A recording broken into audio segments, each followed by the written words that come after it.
Fala, torcedor do mais querido, tamo junto. Meu nome é Fábio Saúza, este é o canal Flacegueta. Olha aqui, nação rubro-negra. Quero começar esse vídeo trazendo uma fala do zagueiro do Palmeiras, Gustavo Gomes. Uma fala muito da irresponsável.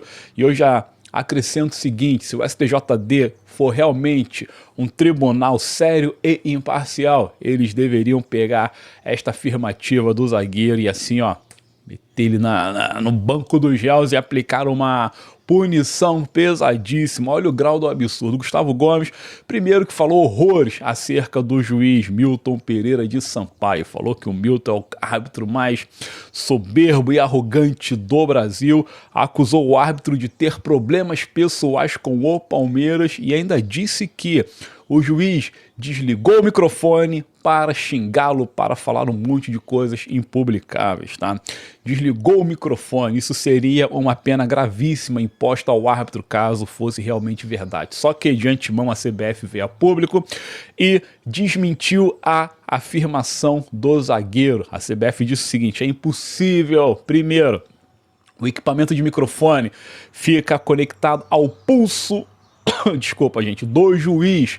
A fiação, ela se estende pelo braço do juiz, ela é presa, ela é toda conectada, e para desconectar o microfone, para silenciar ou desligar o mesmo, ele tem que levantar a camisa, ele tem que ir lá por trás dos ombros e soltar o equipamento que fica preso aqui, ó, na omoplata, atrás do ombro. Como é que o juiz faria isso sem ninguém ver? Impossível, né, gente? Impossível.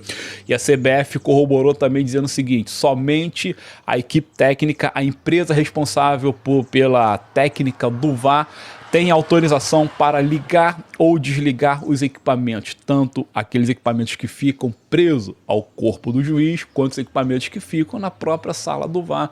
Então, juiz nenhum tem autoridade, autorização para poder desligar o equipamento. Nem pode, filho, nem dá, nem tem como. Durante o jogo, então, impossível, cara. Então, Gustavo Gomes fez uma afirmação leviana, irresponsável e covarde. Desse modo, esperamos que o STJD o puna de modo veemente. É aquilo, gente, punir de modo veemente. E sobre as reclamações de campo, vamos lá. Vou seguir o que falou o Neymar depois do Vitória ter vencido o Santos lá no Brasileirão, jogo de ontem, né? O jogo parece que foi na Vila Belmiro. O que aconteceu?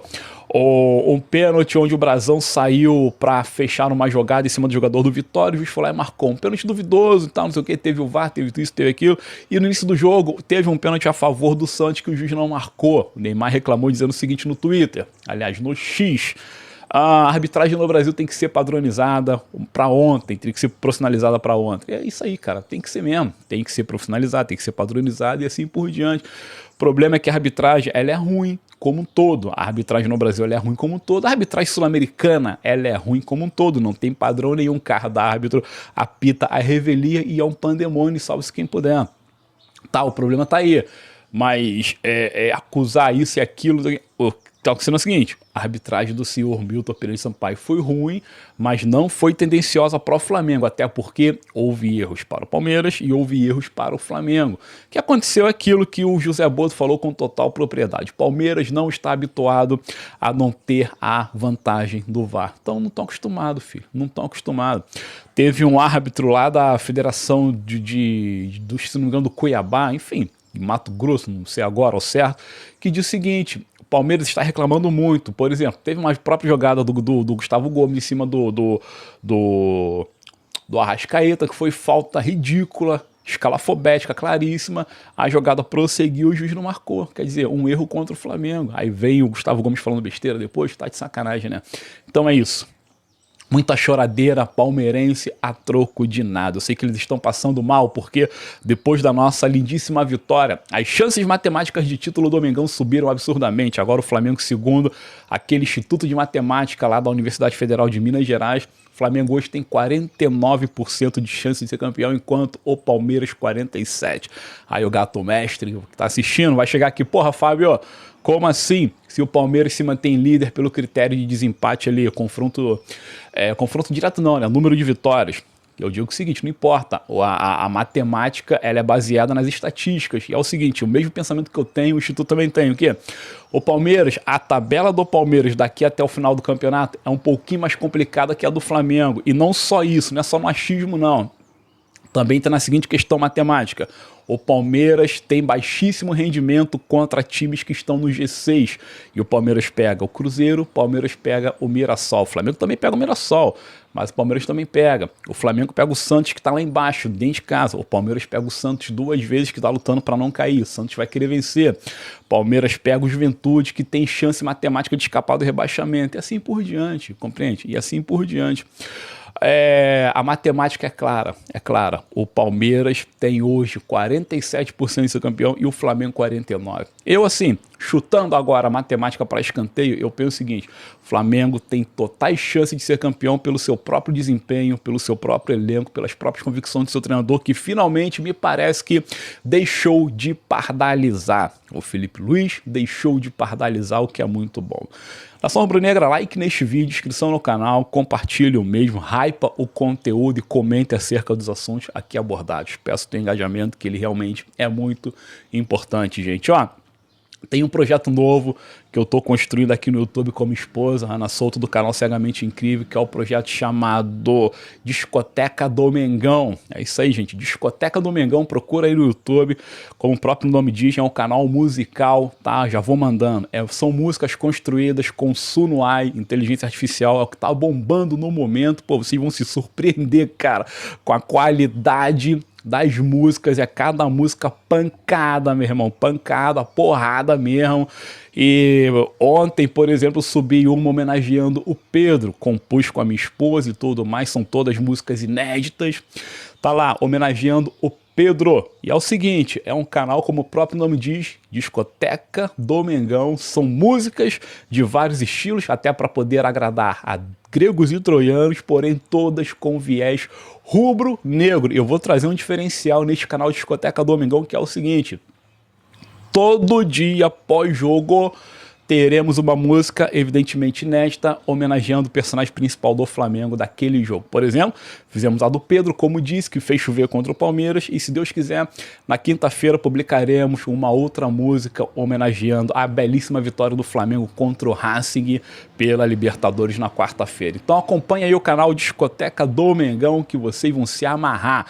Funk, techno, rock and roll, blues, hardcore, não importa, pagode, vai subir um pagodão top pra caramba no canal hoje, fiquem ligados. E é isso aí, rubro-negro que gosta de música, Discoteca do Mengão, tamo junto aí, se inscreva lá pra gente poder impulsionar nosso canal. E pode pegar as músicas e sair viralizando, sair espalhando pra tudo que é lado, pois é papo de torcedor cantar, meu irmão, cantar legal. Valeu, vocês vão gostar, Discoteca do Mengão, vão lá e tamo junto aí. Olha aqui, por falar em Pedro, o Pedro, meu irmão, ele é o cara do ataque do futebol brasileiro e não tem outro argumento com relação a isso. O Felipe Luiz demorou uma eternidade para enxergar essa realidade. O Flamengo deixou pontos preciosos para trás. Por exemplo, o Flamengo ficou 2 jogos consecutivos sem botar a bola para dentro. Se o Pedro fosse usado com total propriedade e ter sido deixado em campo os 90 minutos nessas partidas que eu acabei de citar, o Flamengo não teria terminado 0-0, até porque com o Pedro em campo não tem placar em branco, já diz o Luiz Penido. E olha aqui, olha os números do Pedro. O Pedro, ele precisa de somente 87 minutos para fazer um gol, ou seja, menos de um jogo completo. Trocando em miúdos, se o Pedro for usado do minuto 1 ao minuto 90, com certeza ele fará um gol, porque a estatística dita isso a favor do Pedro Guilherme.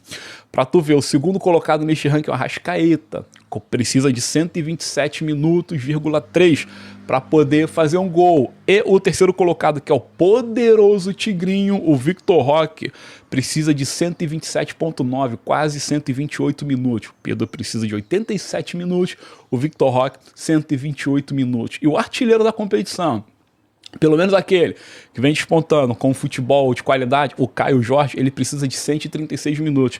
Para tu ver a efetividade, a letalidade do Pedro. 87 minutos para fazer um gol, Caio Jorge 136, Victor Roque 127,9, Arrascaeta 127. Então, por que o Pedro não é titular absoluto desse Flamengo?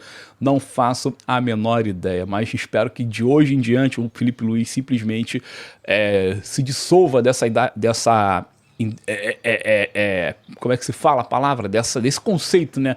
Estúpido de manter o Pedro fora, e o Pedro tem que ser titular o tempo todo, até o final da temporada.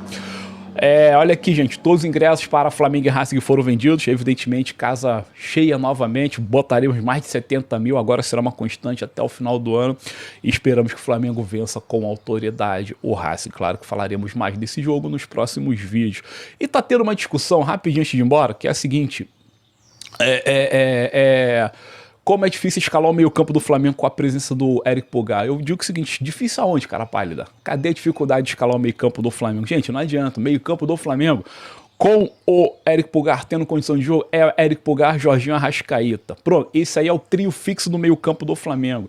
Sinto muito, mas Saul Niguez, que é um baita de um jogador, é um baita de um meio-campo, é um baita de um volante, ele, de vez em quando, vai ter que amargar um banco. Infelizmente, vai sobrar pro Saul. Vai ter que sobrar, porque entre o Saul, a qualidade técnica do Saul e a qualidade de marcação e a perseguição do Eric Pulgar, o Eric Pulgar é mais importante nesse quesito, até porque já temos o Jorginho, que é o maestro de saída de bola, e temos a Arrascaeta, que é o grande pensador do meio campo, tá?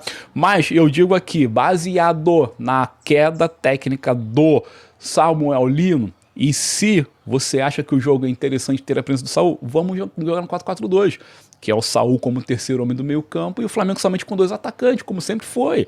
Pedro enfiado e um atacante de movimentação, que pode ser o Araújo, que pode ser o próprio Samulino, que principalmente pode ser o Carrascal. Carrascal entrou bem demais contra o Palmeiras, jogou muito. Então eu digo, pode fazer a ponta esquerda, afinal de contas ele veio para isso também, fazer a ponta esquerda. Então uma dupla de ataque, Carrascal e Pedro. Tá excelente, meio campo, Saul, Jorginho, Pulgar e Arrascaeta, tá mais excelente ainda, eu não vejo dificuldade nenhuma.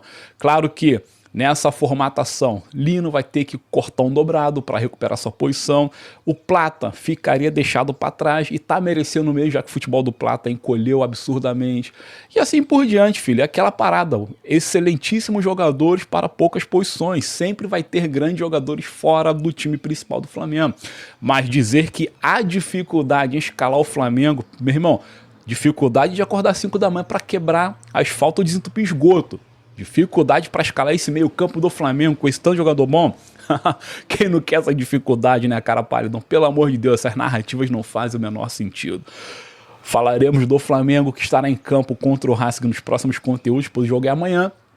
E é isso aí. Valeu, gente. Muito obrigado. Muito obrigado. Lesão do Léo Ortiz. Lesão leve, tá? Problemas, mas leve. Ele fica de fora no jogo de amanhã, no jogo contra o Fortaleza. E vamos ver se ele consegue voltar para o jogo da volta na Argentina. E o Flamengo subiu o Iago para estar no banco amanhã.